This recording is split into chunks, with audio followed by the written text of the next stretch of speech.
Everybody's got a price for the $1 Million Man. Who's that kid? Nick. He looks like Beaker from Muppets. The one on FS1, Nick Wright. Oh, Yep. Yeah. I got something That's for amazing. I did not even. I love that. If I get 5 women and they're all in the same room with me, we're going at it at 110%.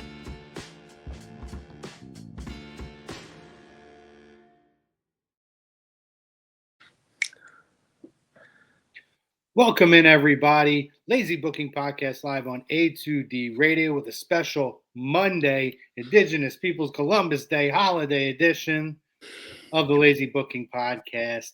Eagles Talk. Happy to be with you guys this week. I am Chrome. I'm here with Arch. Over here, Eric Archer. What's up, buddy? What's happening? And not much. And well, I guess much. Glad to get out of that weekend because of all the doom and gloom over the last week. So it's good to start fresh. Rough. And obviously, happy to be joined by our buddy, our pal, ECW WWE legend, professional wrestling legend. He's been in Ring of Honor quite a bit as of late.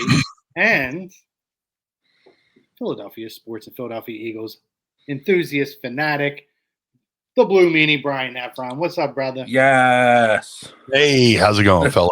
Thanks for having me on another episode here. Yeah, man. Thank you. It's definitely been interesting, but it is what it is, and we'll get into it. But I think we'll be all right. Okay. I mean, there's a spoiler alert. You must be feeling a lot better than a lot of us because I'm an openly and typically a very cautiously optimistic person. But we'll dive into that. Well, that's healthy. Yeah, it's a healthy way to look at it. Look, I say this each and every year. The first couple weeks is glorified preseason. Now we're in week 6. And you got to go back and look, where were we at this time last year? We're 4-2, still number 1 in the division. The Cowboys are still the Cowboys. Washington's doing okay. Yeah, we lost to the Giants, but we got hit with a bunch of injuries. Carter wasn't in the game. Kenyon had to sit out because of a hamstring. There's some things that need to be cleaned up on the lines, but it's good to know this now and not like week 14, right when you're in the last stretch trying to get into the playoffs. Adoree Jackson needs to be sent to wherever he's from. But just other than some of the small little details, it's good to know these things right now than later on in the season. Everybody wants to talk about 2023, 2023, but that's lazy booking. it is. I mean, I can't agree with you more. It is definitely not the same. It is lazy booking. It's lazy takes. It's lazy everything. So I'm with you on that. But listen, our opening topic, we're going to dive into it. There we go. Our show was brought to us by 2 folks here. First of all, Dr. Paul Vidal at Specialized Physical Therapy, Burlington and Cherry Hill, New Jersey. Find him at this website, specializedphysicaltherapy.com. So if you have any aches and pains, anything brand new or anything long-lasting where you need to get back to your physical peak, hit up his award-winning team, and they will set you on a program to get you in the right place. And listen, we have the man on here. And you're too kind. Listen, got to show a little love to our second sponsor here. You don't even know they're sponsoring, but the Mind of the Meanie, which you can find on every major podcast platform. You can find all your social media pages. That's it, right over his head there. It is tremendous. It is phenomenal. He tells a lot of great stories. This man right here. A lot of great stories just in general. You talk music, you talk sports, you talk professional wrestling, you talk nonsense sometimes. And that's some of my favorite conversations. Absolute nonsense. Yeah, Meanie and Adam Barnard. Geez, I can't talk today. It's Monday. It is Monday. It is a tremendous show. Please make sure you guys check them out. And Thank you very much. yeah, of course, brother. And with that opening topic, we're going to dive in. You kind of touched on what some of the issues we have going on are, but let's see what you believe the biggest issue is. The Philadelphia Eagles offense is their biggest issue through week 6. Do you agree or disagree? If you're on Facebook, YouTube, Instagram, or not Instagram, we have those and all. What's it? Twitter or X, whatever you call it. I There still you go. call it Twitter. It's Twitter. But wherever you're on, wherever you're following us, make sure you throw a like, subscribe, a follow, and we want you to be a part of this conversation. So Definitely. we're going to let our guest kick this off. Brian, Rightfully so. Oh, very kind. is the biggest. No Do pressure. I agree or disagree? I agree. It's one of the many. One of the couple, I should say, not many. I think it starts with the offensive line. Our offensive line's banged up. You know, when you're not able to get Saquon to at least get 1 yard past the offensive line, there's something going on. You know, most of Saquon's runs he's getting stopped in the backfield. So there's a lot of things going on with the offensive line. I'm thinking injuries. I'm thinking they're a little bit banged up. You know, when you're one of the two teams to play the last game of the last season, you're going to have a little bit less time to heal up in the off season, and get your body right, get your mentals right. And I think that's what's it's coming down to. We got a couple guys banged up. Schemes could be worked out a little bit better. When you have two receivers almost running the identical routes, that's a problem. You can't get separation when you got two,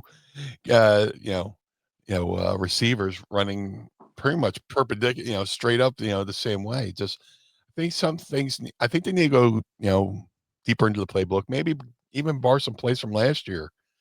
And just to get into a rhythm of doing something different, because it seems like the defenses are knowing when we're passing, they know when we're going to throw. So there's a little bit of predictability in there.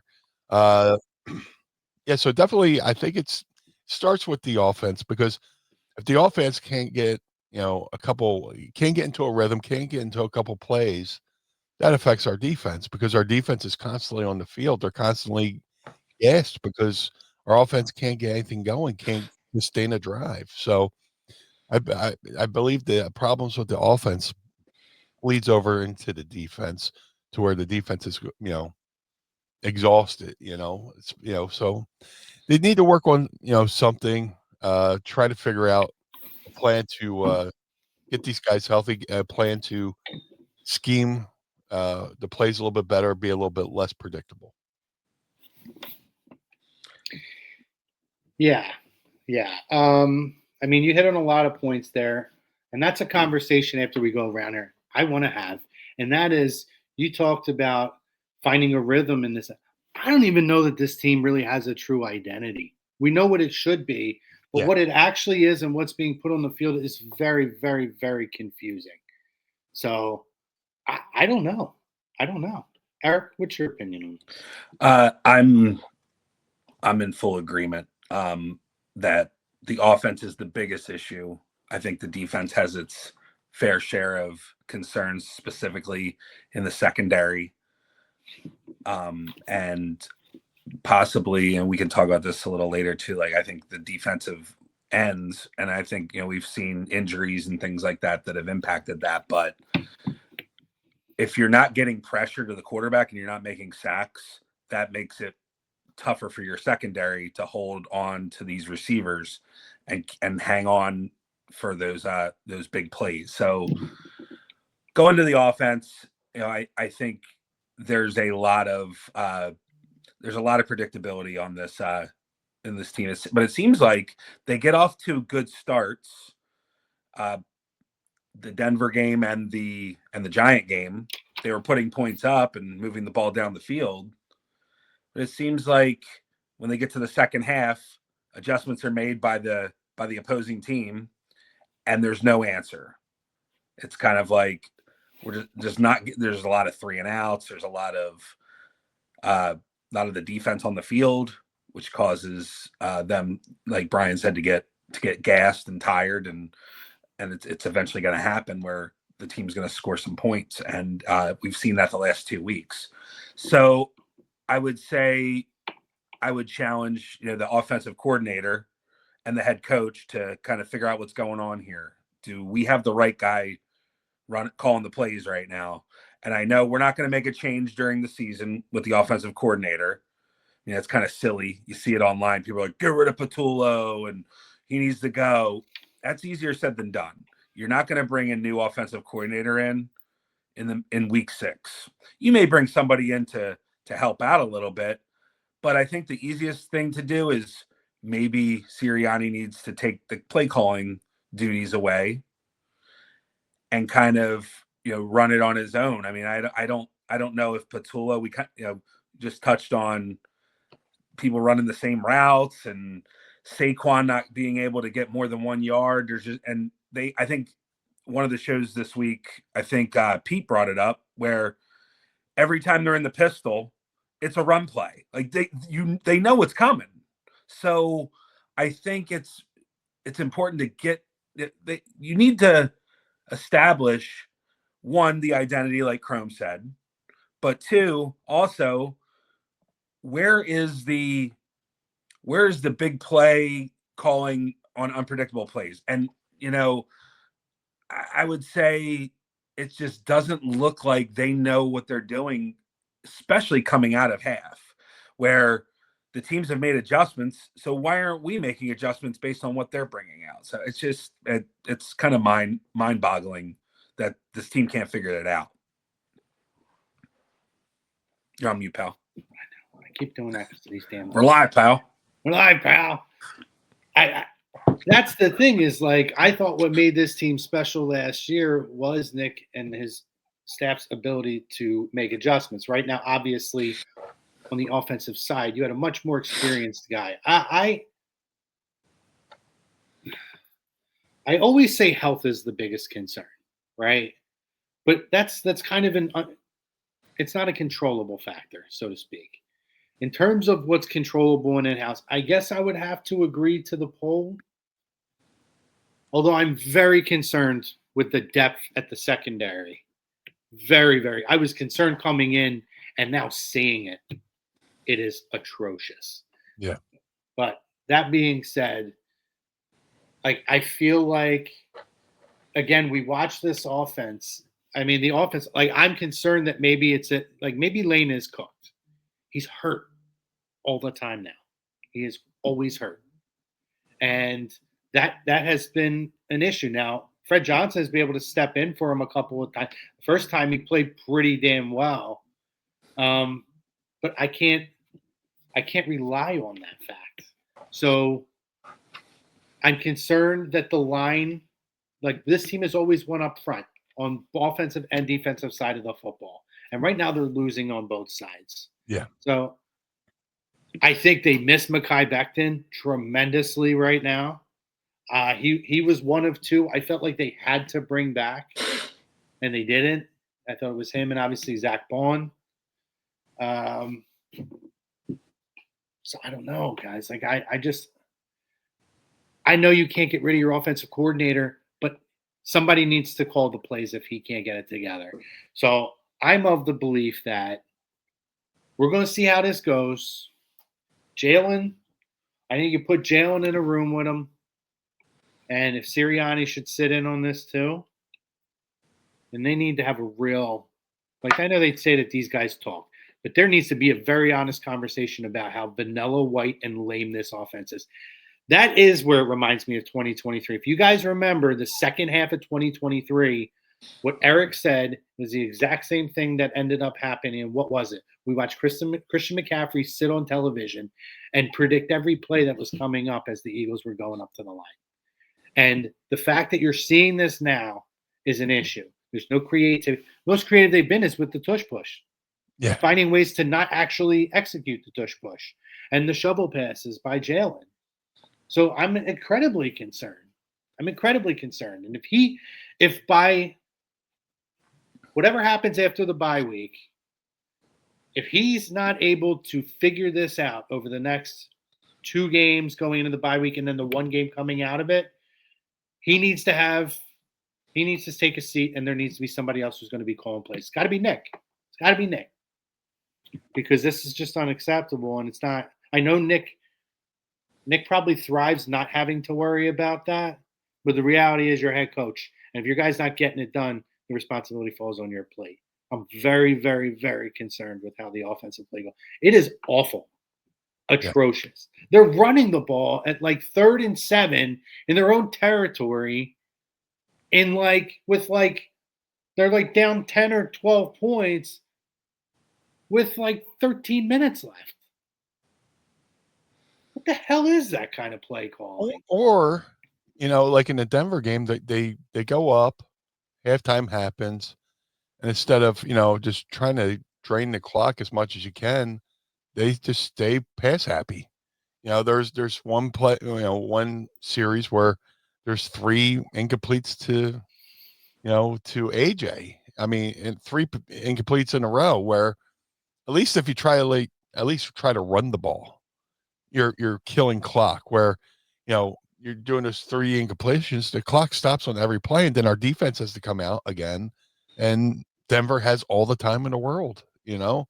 If you can build a lead and then just drain the clock for the rest of the game, figure out ways to just run the ball and at least move it. And I don't know if they're listening to sports talk radio, because they're like pass. So we come out and pass, and people go, "What the hell? They're passing too much." It's like they're listening to WIP or something. But yeah, they need to just recognize what's going on in game. If you got the lead and you're going into halftime with the lead, second half should just all about be killing the clock and just gaining as many yards as you can and killing the clock, and of course continue to try to put points on the board. But it's just like it might be just a situation of maybe Kevin Petullo can draw up some good plays, but he just doesn't know when to call them at the right time. Just he can't read the situation right. Where it's like in analytics in baseball, where instead of watching and getting the feel of the game, you see somebody looking in the book. Okay, on this situation, this book says I need to do this. Instead of just looking at what you got right there on the field, it's like, all right, this is what we got to do. It's instead of it's like in wrestling, it's being able to call it in the ring versus calling the spot you called in the back and sticking with them. Just they need to get a feel for what's happening in the game and then adjust on the fly. Robert, what's up, brother? Robert Gilchrist says, love AJ, but he's the largest trade piece we have. AJ in a late round pick for Greg Ward and Jerry Jeudy. I don't want any parts of Jerry Jeudy. I think Jerry Judy's soft as Charmin. Can I say something? We're not trading AJ Brown. No. It's not happening. No. It's not happening this season. No. This team is 4-2. I think people forget that. Like if this team and easily, rightfully so, they could be a lot worse. I mean, they just barely beat the Rams. I mean, listen, we went a whole year. Beat Tampa. We went a whole year without losing, so you kind of forget what it's like, and then you lose 2 in a row. Yeah. Like the thought of trading AJ Brown when this team is 4-2. If we were 0-5, 0-6, okay, or 1-5, if we're in the bottom of the NFC East, then you may say, all right, we may need to get rid of some of these pieces. But this team's 4-2. They're 1 game back of the top NFC team, and they beat them. They beat Tampa. So there is time to right this ship, and this little mini bye week, hopefully. Just read my mind. There's some work. Yeah, there's some work to be done here, and it's kind of the same as last year. They came off that bye week, they cleaned stuff up, and they went on to win 10 in a row. So, sorry. With that being said, there's definitely time for this. However, it does not look good right now. So there's a lot to clean up, and I think the first thing is to get this offense back to where it was last year, where things are non-predictable, things, at least the play calling, at least can be, to a point where we're not seeing every play knowing what's coming. Yeah, and listen, I'm going to bring this point up, and honestly, I had the same narrative of when you look at that Denver game, you say, why are they not running the football? You have a 10-point lead or whatever it was at that point. You have a double-digit lead. Why are you not running the football? Even if you get stopped, just to drain that clock down. And this was brought to me by our pal Nick, by the way. Nick Staskin says, so we were having a conversation about it, and he sent this. And there's a lot of things I give them I don't give them a pass on.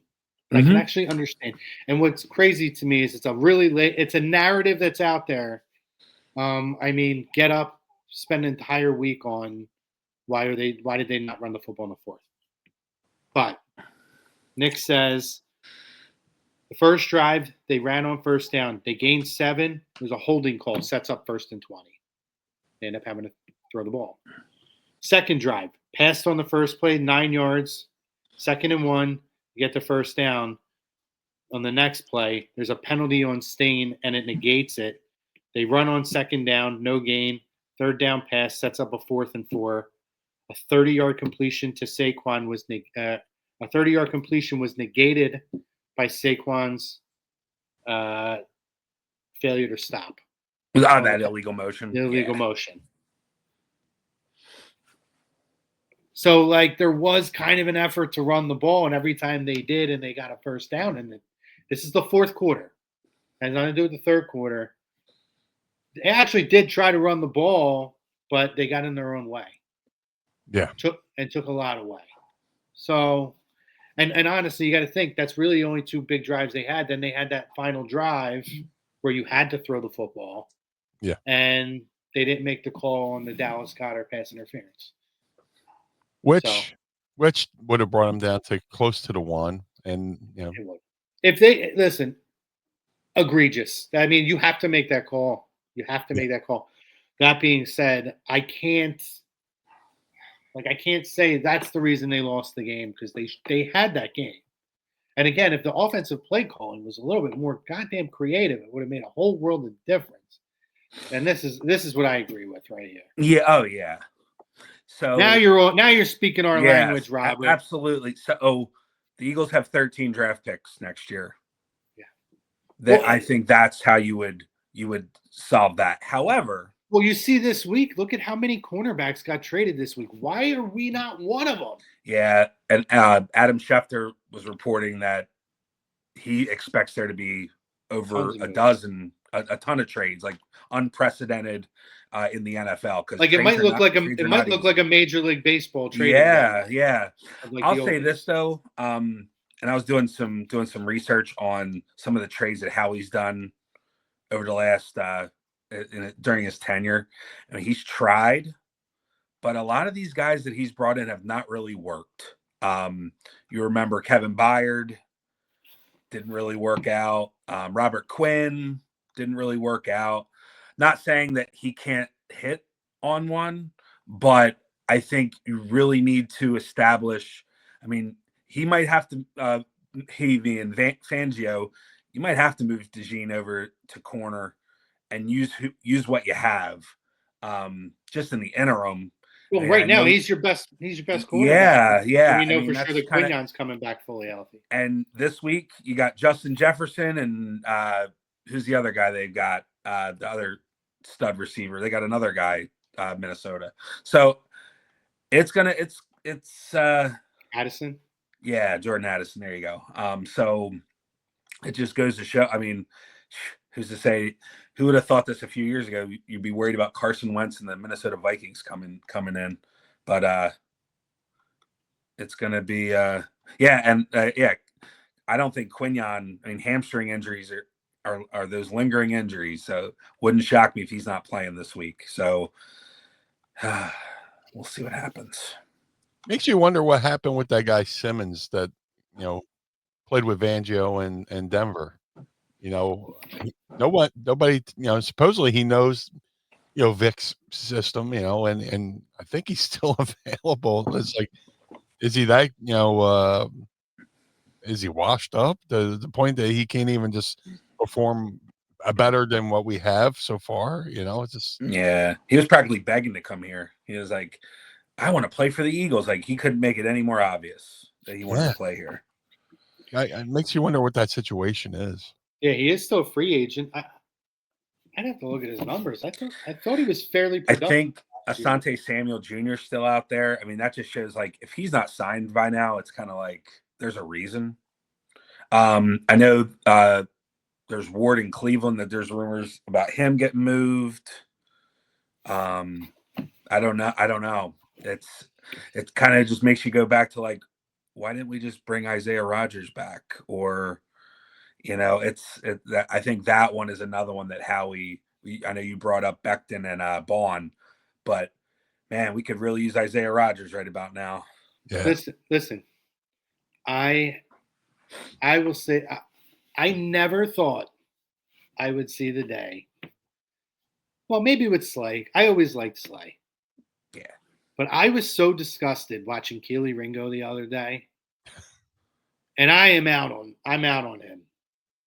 To me, he is a worse version of when Jalen Mills was not good and getting burned over the top and pass interference every play because he couldn't do anything else. Keely Ringo, to me, I missed James Bradbury this week. Is he available? I think he is. And guess what? I'd take a look at him right now. Yeah. I would take a damn look at him. I am disgusted by what I saw from Keely Ringo. Egregious. I mean, dude can't keep his hands to himself. How about Adoree Jackson, the guy, that play at the goal line where he just stopped tackling? He just like stood there. Oh, He just shoulder bumped him. He belongs, like my father-in-law would say, he belongs working at the toll booth. It's love a good Jersey Philly reference there. Yeah. If you're from this area, you get that reference. Shout out to Al Gladsky. I mean, I have to look and see. I'm like not. I mean, it sounds like a. Yeah, I'm sure Bradbury's healthy, right? I mean, the couch, getting up from the couch to the fridge. I don't know. There's probably not a lot of hazards unless you got stuff on the floor, kids stuff. And he's a free agent too. There you go. I mean, at this point, I'd practice anybody and I'd sign anybody and everybody I could to the practice squad and see who's got something left in the tank. Because it can't get worse. Is Bennett coming back anytime soon? Is he back or is he not that? I mean, you trade a 3rd round pick for him. I would think you probably should be getting an opportunity if he's not. I know he was out with a hamstring. Corian Bennett. I'll circle back on him. Okay, he might have been put on IR, and then that practice window. If I remember, I'm not sure. He was placed on IR when Nolan Smith was. There He's you out go. for a couple more weeks. Yeah, so his practice window's not open yet. And the trade deadline, I think, is November 7th, 6th, or 7th. It's early in November. So, I mean, Howie's got the pieces to do it. They could make a lot of moves. I feel like we need a defensive end because they've been banged up there too. And I think you're missing Nolan. You're missing Nolan. I like Hunt, but I don't know if he was ready for the starting spot yet. I mean, he has moments and you see him involved and he's around the plays. But I feel like they need an established, experienced defensive end. Now, obviously, we know they tried to go after Micah Parsons, so it's not for a lack of effort. They made the best offer by far. Yeah.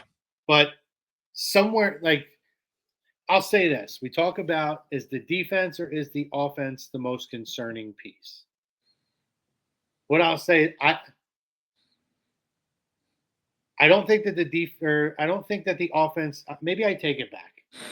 I'm going to flip on this. You guys have talked me, and I've talked myself out of this. I don't think it's the biggest issue because I think it's fixable because the talent is there. And whether it's Kevin Patullo gets his head out of his ass or it's Nick Siriani takes over the play calling, there's too much talent to not believe at this point. And even from 2 years ago, when 2023, you didn't have a Saquon Barkley. I like DeAndre Swift, but he's not Saquon Barkley. There were a lot of pieces that weren't the same that were here.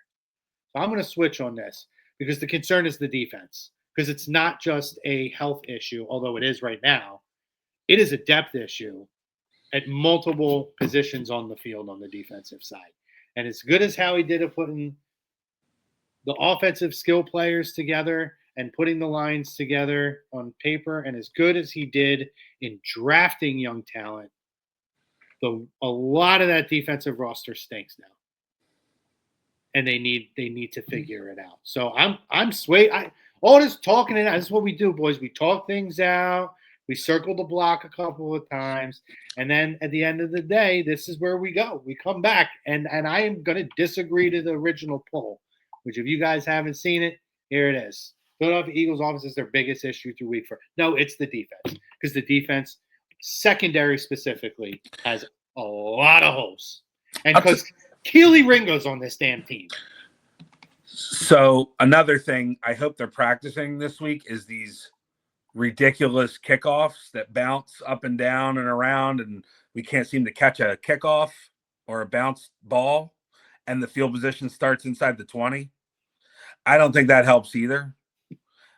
I don't know what the answer to that is, but I hope they're out there with a fungo or like bouncing these balls around and practicing this, because it seems like the league is starting to do that. And the Rams were doing it. Now the Giants are doing it. So I think field position is crucial now, that the kickoffs are going to go in before the end zone. Otherwise, you get the ball at the 35 or the 40. So it's really important to make sure that we tighten that up too, because if you don't have somebody back there that can catch it, you be next guy up, because this field position stuff is not helping either. It seems like they're always getting the ball in the 15. Yeah. It's Tank Bigsby can't catch a ball. Nobody can catch a damn ball. Tank Bigsby came here as first of all, I thought they would use him more at running back. Yeah. They have not at all. Nope. Travis Etienne stunk last year, and he took his job. And he produced. He had like 7 touchdowns last year with half of his season. I mean, if A.J. Dillon keeps fumbling balls like he did last week, you might be seeing Tank Bigsby. I mean, that's one. Listen, I know it's one fumble, but I mean, it's. Well, in the NFL, though, it seems like a guy fumbles a ball once and he's not for long. Dead forever. Yeah, not for long.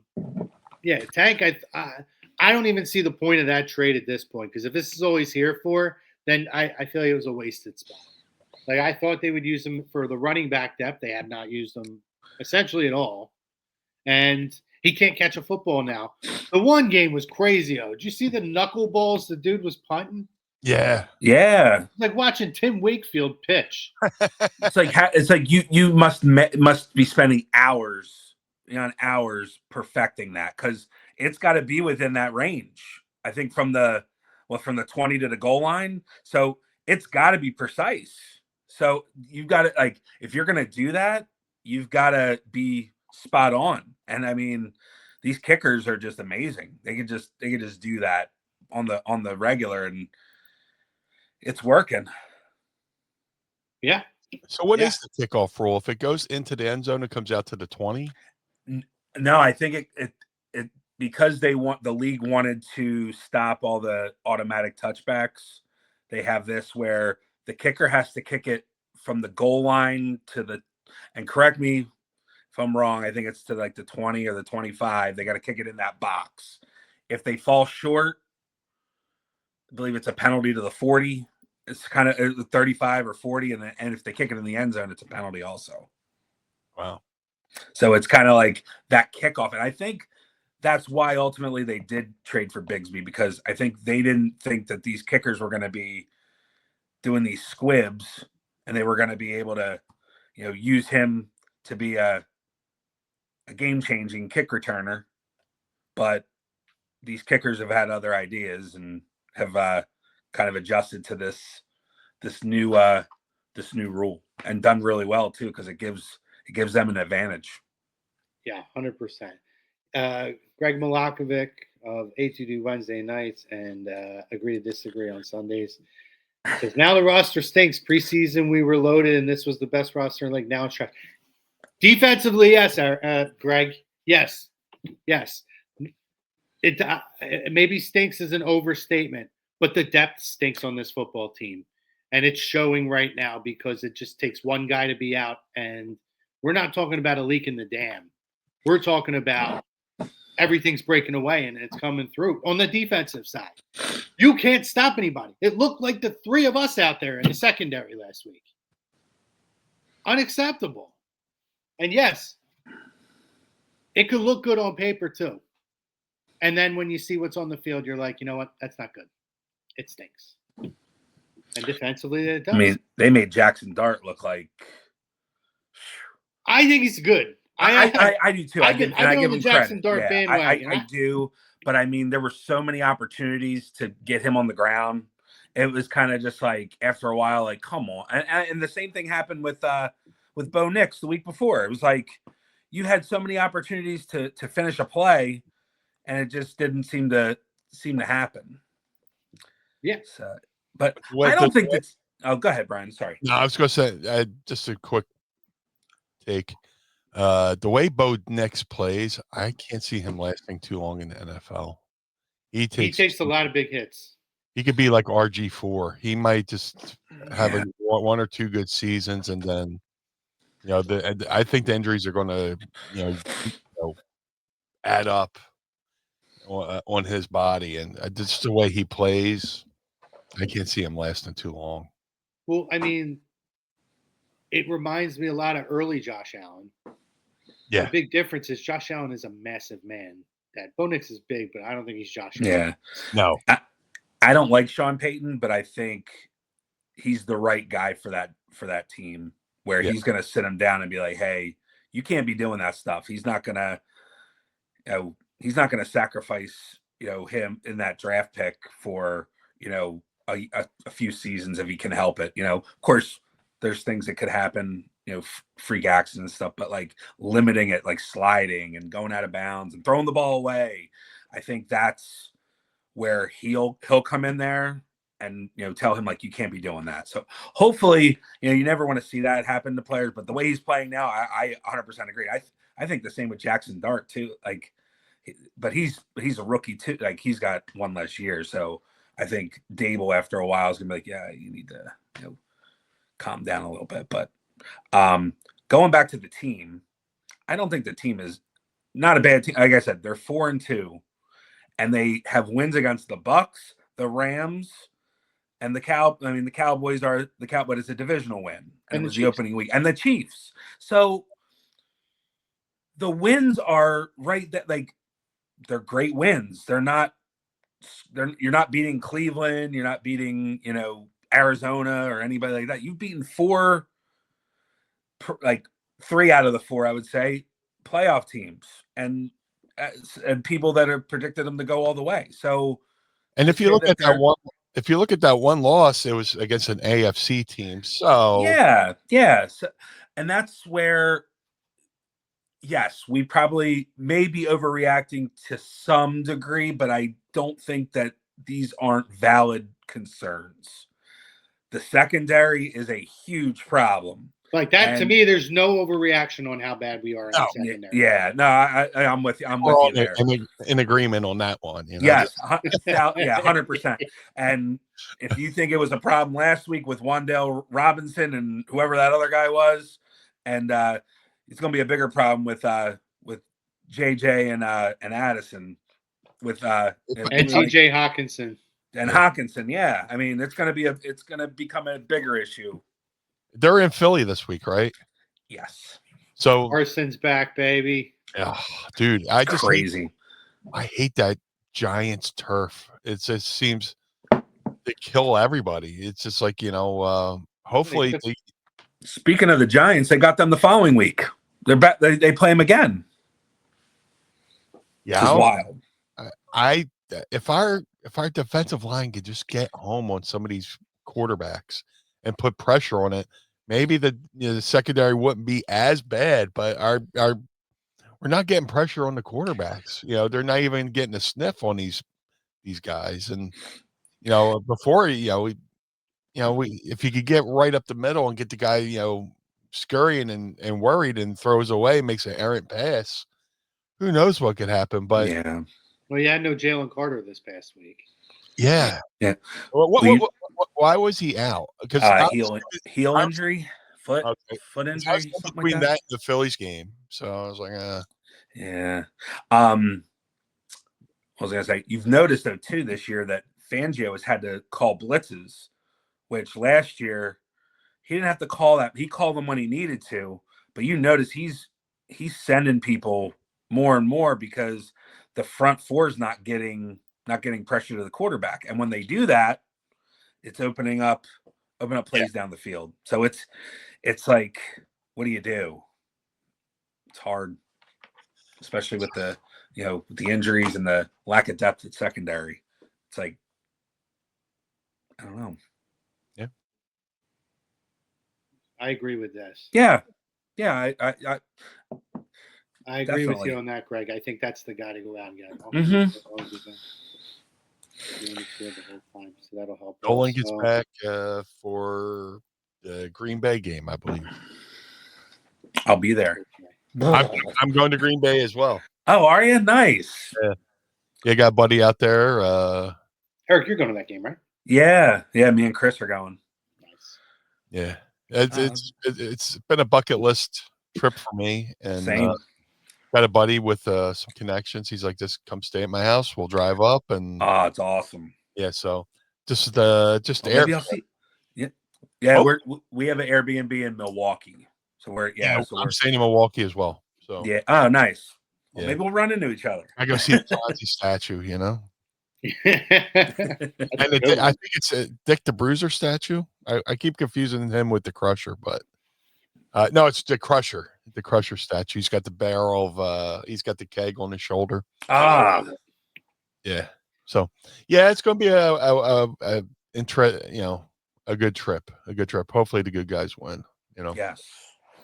Well, I mean, that's another team that's been very inconsistent to this point. So, I mean, to me, it's going to be, although they just had their bye week, it's going to be who's going to get their act together the quickest, right? So anyway, yeah, I think that's the move.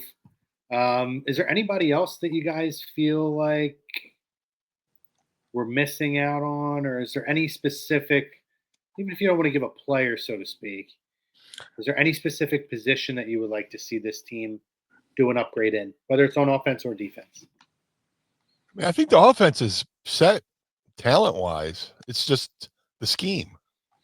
And, but, on defense, like if we were going to bring in additional help, I would say, I think we're all in agreement. Cornerback, safety area. Sorry, first thing with the mouth. I think if you can get another lineman, maybe like another guard or even a tackle, just on the offense or the defense? On the offense, because to your point, Lane's been pretty banged up. Then Dickerson's been banged up since the beginning. It wouldn't hurt to have a little extra depth if you can make it happen. I mean, we have so many picks. I mean, I highly doubt Howie's going to draft 13 players next year. We know how he works, so it's definitely possible that you could. I would say in order: corner, D end, and a tackle. That's probably your three. That would be my three, like in order of need. Now, I'm going to say, if you're going to do the move, do it now, and get these guys in here and get them acclimated to the system. Where you don't wait till the trade deadline. Just get them in there now. It's a need of now, and do it.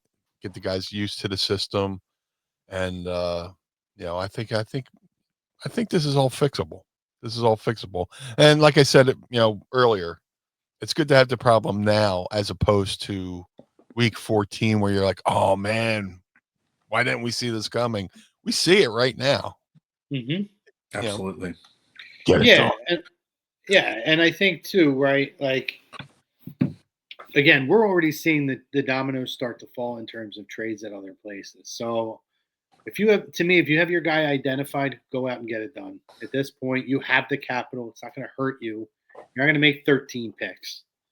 So I think you have to pull the trigger. And, having that extra, I guess we have this week, another week, and then the bye week hitting in. So a lot of time for whoever you can bring in to get caught up on the game, on the playbook and the game planning, and get familiar with their teammates and be ready to rock and roll after that bye week. So, the thing, Greg, is you're right. There's a lot of inconsistency in terms of the top tier teams. It is not the same type of an inconsistency. But you're right, and that is the one benefit they have. The team as of now, who is the top seed, is the team Tampa. that we beat. So that's a benefit because that's a tiebreaker in your favor. Yeah. So I got to give him, a score on that. The only team that never calls traditional running back screens. Maybe they should this week. To be unpredictable. I don't agree with this, Fester. I don't think it's about catching up with Hurts in the O-line. The O-line is hurt constantly right now. Yeah. And they're getting bullied. And I think they miss Becton. And Hurts can only do so much. I actually applaud Jalen Hurts because the amount of pressure he has faced. He had how many was he sacked? 6 or 7 times this week. It was 8 times the week before. Yeah. It took him to week 6 to have his first turnover. He does not turn the ball over. He makes smart moves. He stays in bounds when he needs to. He doesn't. I don't think it's. I actually think, if anything, we've seen a more mature version of Jalen Hurts through the offensive struggles. I will say this about Jalen. On that play of that interception, I don't know if you've looked at the all 22 of that, but he had two other options besides that one. He had AJ Brown open in the end zone. Now, to your point, the pressure, and it's easy for me to say, "Oh, we got somebody wide open," but that's kind of the things that have been questioned on Jalen. Is he not getting interceptions because he's not taking a chance downfield, which I'm fine with. You're not turning the ball over, but we got to move the ball also. And also, there's been some plays this year where he had DeVonta wide open in the Giant game. He'd still be running. I think he had that AJ Brown one where he said he stopped, but I mean, not to say that Jalen is the reason for the sputtering offense. I don't think that's the case, but I think there's still some opportunity there when it arises, and I'm okay if he takes a few more chances, but maybe that's what it is, where he's too worried about making a mistake and going to the safe option, the safe route, which I think he thought that past the Dotson was the safe route, and he got picked off anyway. But needless to say, I think he may need to, him, Patullo, and Siriani, because he should be in the room too. They need to, dial it up at times. And if you do that, it's going to open up that run game also. But there's also, like I said, there's been times where he's completed the big pass downfield and they got negated. Yeah, it's crazy. When they called that penalty on Saquon, I thought that was so ticky-tack. That whole,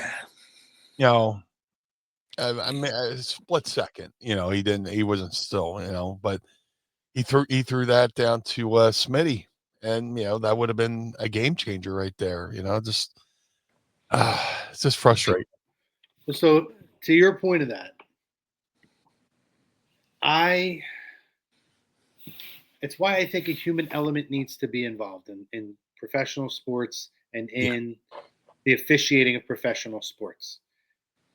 I actually was shockingly surprised at how adamant Tony Romo was on his disagreement with how the intentional grounding call was picked up.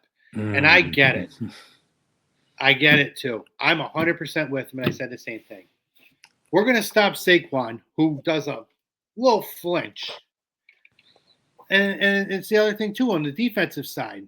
When an offensive guy jumps, defensive guys can jump and then move back and forth as long as they don't get the. It's just I don't like it. It feels very weird to me. Yeah, but it's like the Eagles had to play flawless football in that Denver game. It just didn't sit right. I don't. I believe that if there is an intention, if it is clearly obvious, this guy has no idea that Eric Archer's running back for the football down here. He's just getting rid of the ball to get rid of the ball to avoid a sack. Yeah. That flag should stand. I've seen that flag stand before. Yep. I mean, that guy was borderline at the 5 yards. And I was shocked at how adamant Tony Romo was and pleasantly surprised at how that rule should be able to be open-ended at an official's discretion. Because that was, to me, that's bullshit. But not the wrong call, though. Fine. But then we're gonna come down on the he's still moving bullshit. But Goddard's got two guys hanging all over. One guy is obviously specifically, and you don't make that call. We lost the Super Bowl for less than that. Yeah. Yeah. In a same kind of moment. Yep. I think just the fact that it was thrown and then picked up but never got explained. And that's the thing. That's kind of just like, really? Like, if you're going to pick it up, you need to explain it. And I think there's some good officials that do that. I'm not talking about the analysts. I'm talking about the officials on the field. Right. Well, yeah. It's like, if you're going to pick it up, you need to explain. I'm sure he explained it to Siriani after the fact, but like, explain it so that it's just like, either throw it or don't. Be on the same page. Be consistent. They don't throw it. Then they wait a minute and a half, and then they throw it. And then they wait another minute, and then they pick it up with no explanation whatsoever. Yep. Egregious. Yeah. They're so worried about the tush push and worry about everything else on the field. I loved everything about that. I loved everything about 4 consecutive tush pushes. To me, that was a middle finger to the league, a middle finger to everybody. I loved it. And listen, I don't care about the false starting because I watch every play. I watch the game, and it's the Eagles do it and other teams. Every play I watch a game, there's a false start. Yeah. Every play. Oh, yeah. Somebody jumps early, so I don't give a shit. Try to break early yourself. When you slow something down that slow, you're bound to catch a penalty here and there. Agreed. Without a doubt.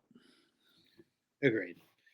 So this week, guys, we have Minnesota. And it's Monday, so it's an early prediction. We're not even technically through week 6 yet. But before we do hop off today, I just want to get your quick thoughts on Carson coming back. Listen, I got to give him I still have a hard time rooting for Carson Wentz to not succeed. I'm not going to lie to you. Yeah. We got the best year of his career. He would have been an MVP. I think as ironic as the best year of his career was, it was also the lead to the downfall because I think he missed a lot up here. But I honestly believe I don't think he was as bad as he was as people try to make him out in Indianapolis, to be honest. Statistically, he was actually pretty damn good. But I think all of the constant scrutiny, the Nick Foles stuff got in his head. We know what happened here. Lost his job here. Kind of spiraled a little bit. You guys remember he released that picture, still working out, and he had what do you have? A Commanders helmet, or he had the Eagles helmet, the Commanders jersey, and the Colts shorts. It was so weird. Yeah. But I don't know. I don't think he's a bad guy. No. I think he bought into his own hype for a little bit. I think he's been humbled since then. And I think him being back in Minnesota and being with Kevin O'Connell, who has done amazing things with quarterbacks, maybe it is a little bit of a rebirth, but it's a corner turn for Carson to maybe come back and be a more like a serviceable starting quarterback in this league. Yeah. Like I said, when he was with Philly, I think the nail in the coffin for him at Philly was that Clowney hit. I think, That was and brutal. and I'm just when it comes to concussions, and people dealing with concussions, people could get a little emotional, and I think after that concussion, he wasn't the same person, because he had his best year here in 2017. He's the reason why we were able to get to do a Super Bowl, even though he didn't finish the job. But you remember that one season, was it? I forget what year the Clowney hit was, but he put the team on his back and carried us to an NFC East championship, and to get to his first playoff game and get knocked out in a couple minutes with a concussion. That's just it was a shame what happened with him here. But had that not happened, I think he would have had a decent. I don't know if they. I'm so torn. I'm so torn on it, but I'm happy where we're at now. With where we're at now, but the career of Carson Wentz is one to be studied for a long time. Yeah, it really has. It really, really has. It's just so hard for me to root against him. Yeah, I'm with you. But we'll see. I mean, it's been fun in a weird way to see him have flashes of the old Carson. It takes me back to really good times in this city where we got to experience something we had never experienced before, and that was a run to a Super Bowl. So I'll always be grateful to the guy. I actually was gonna. I had his jersey. I gave it to your darling bride, Brian, for her to use for making like bags and stuff. But for the longest time, I kept saying, I'm not gonna get rid of this jersey because there'll be a time you can wear a Carson jersey again. And he was a part of that first team. He was a big reason it happened. Eventually, you'll be able to wear it. And then I was just like, nah, she could use it more than I could. I wonder how many people got the nameplates swapped out and took off Wentz and put Brown on there. Oh, I imagine a bunch. Yeah, I mean, yeah, definitely. But yeah, got it. Yeah, I don't think him being in Kansas City last year was that. I think that helped him possibly as well. Oh yeah, with Andy and Mahomes and Matt Nagy and that staff. I mean, they've shown they have arguably the best quarterback in the league there, and have built him from the ground up. So who better to kind of just see how he goes about his day to day? What better person to learn off of than Mahomes? But I think it was just like once that knee injury happened in that Rams game, and it just kind of from there just kind of snowballed. And then the flashes of him coming back and carrying, because that team, I think, would they have Greg Ward and some receivers I don't even remember who were on the team. I know Fulgham was the following year. The wild card team, it was like Greg Ward and I forget who it, like there were like he didn't have much to work with at all. You had Boston Scott and that group. Listen, Greg Ward's a very underrated Philadelphia Eagle. What he contributed unexpectedly on this team. I've always been a Greg Ward I guess a guy. If there's he stuck around for longer than I thought he would. I mean, he had like four or five seasons, right? Something like that. Oh yeah, he was with them for some pretty decent teams too. That's above the average NFL player. He defied the odds. But going back to Carson, I think just the mental thing. Him, somebody getting drafted at his position, a high pick that wasn't expected, and that kind of probably didn't help matters either. But of course, in hindsight, it was the right move. But I think he just had to find his footing somewhere else, and it took a while. But here he is, and he could be in line to be a starter somewhere, if not Minnesota. I mean, I know they have McCarthy, so but for now he's QB1. I don't think JJ McCarthy's ready. So Carson might be able to play himself into at least another year as the starter, as a bridge. Yeah, absolutely. Especially if they keep being competitive they're right there. So in an open NFC North. So definitely curious to see what happens. Yeah, I would agree. I got just a quick prediction on it. If you guys want to give one, you're welcome to. I do think the Eagles win this game. I do think they win this game. I do think it's time to start. I'm not saying break glass and hit the panic button then, but there's a lot of soul searching that's going to need to happen. And somebody's head's got to roll. I'm not saying firing the coordinator, but there needs to be a change. So we'll see what happens with that. I don't know. You guys think they win this game this upcoming week against Minnesota? Yeah, I think, with this mini bye, get healthy, get right. And I'm going to predict a low scoring game, but I do think the Eagles win it. Yeah, I think it's hard to not predict a low scoring game because they only play one half of offense, it seems. Yeah, like I'm Eagles 17, Vikings 14. Just it's going to be a stressful week. Yeah. I think it's going to be a little higher scoring, only because I don't trust the secondary of the Eagles. So that means that Jalen's going to have to put up some points to win this game. But I do think they win. I'd say 28-24 Eagles.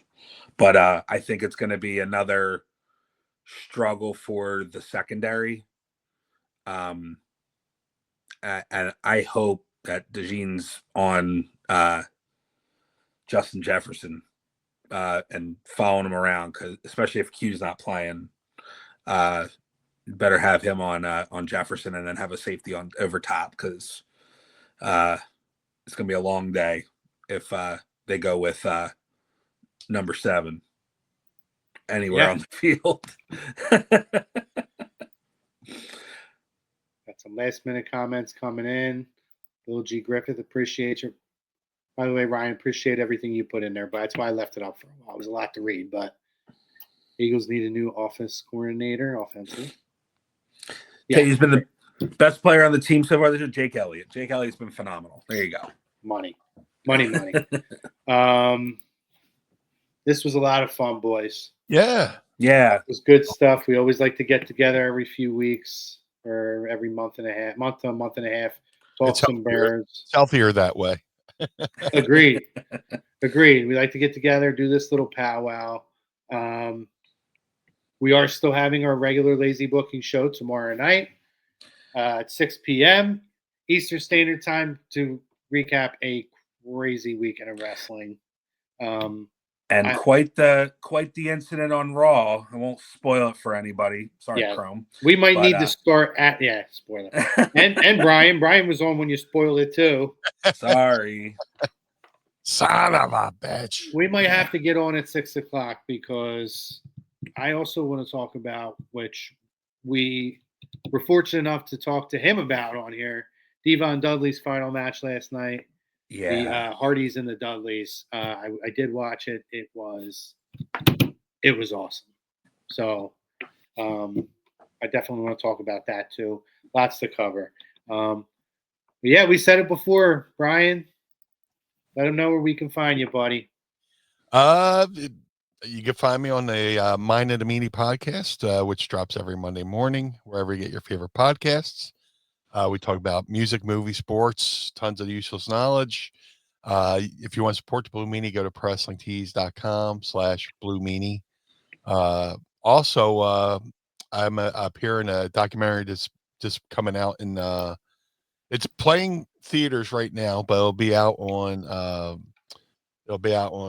Amazon Video, Amazon Prime, Voodoo, Google Play, and Apple Plus called Nevermore: The Raven Effect. It's an awesome documentary about the professional wrestler Raven, who has been a huge part of my career.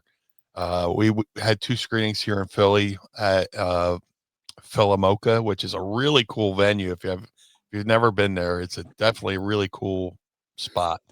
But we got to watch the movie with 2 different crowds, and it was cool to watch crowds react to the movie the way, I hope they would react to it. But yeah, there's the poster for it there. Nevermore: The Raven Effect, coming November 18th to Amazon Prime, Vudu, Apple Plus, and Google Play. So it's a really good documentary done by Jordy Day, who also did documentaries on Probert, the hockey goon, and Charles Manson. So he's done some really cool documentaries. This is one beautifully shot, and it's a great story and a little bit of a cautionary tale as well. But hats off to Raven for opening up, this much about his life. So if you get a chance to check it out, it's definitely worth the watch.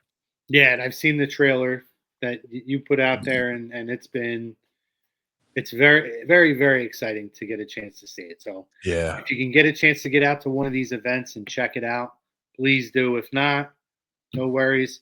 You'll catch it once it comes out on its streaming platforms. But it looks really, really, really good. Yeah. And obviously, as we said already, come and check this guy out. Yeah, of course, brother. Really, really great show. We love having Meanie on, as always. Make sure you guys follow us on A2D Radio as well. You can find us on our. This bad boy. Oh, that's not what I wanted. Ooh, you got a nice close shot of this mug. Make sure you guys follow us on Instagram at A2D Radio and at Lazy Booking Podcast, and obviously all of our other social media platforms and streaming platforms. Don jumping in last minute. Appreciate you, brother. Let's see. Good for you, little G Griffin. Yeah, You're going to be an congrats. Uncle Times too. It's a boy. It's awesome. Congratulations. Very good, brother. That's my dad's birthday, so October 26th. Cool stuff. What's up, Don? Go back and check us out. And you can check all of our shows out on our archive on A2D Radio on their face. I don't know if you notice this, Brian. It seems like live streams, Facebook is removing them like pretty quickly now. Am I wrong about this? I haven't noticed, but Like yeah. I had the Ken Shamrock interview we did like 5 years ago was pinned to my page for 5 years, and then suddenly it was gone. And then I noticed that even when we came back in May and started doing these shows, it would be on Facebook for like maybe a month, and then the shows would come up as that like post not available thing or something. And Oh wow. Yeah. Maybe they just hate me. I don't know, but check us out there. Lazy Booking Podcast also has its own YouTube page where we do archive the shows that you can catch on A2D as well. It's just a simpler place to go and find the shows, and we're going to eventually get some of our backlog uploaded as well from past shows. But yeah, great show today, Brian. Thank you for joining us. We appreciate Yes, thank you. Thank you. Yeah, of course. Oh, Vikings 40. Oh, Shady Westbrook. I hope you are wrong. Don's got the Eagles. I hope you are right. Yeah, thank you, Don. Appreciate Brian joining us. Eric, as always, Archer, the Arch. Good stuff, buddy. And for myself, for our sponsor, SpecializedPhysicalTherapy.com, Brian, Blue Meanie, Eric, and everybody here at A2D Radio. Let's go, Birds. Let's go out here. Let's get a win. Let's get a damn win. Caw-caw. And have a great holiday, and tell somebody out there you love them. Give them a hug. See you guys later.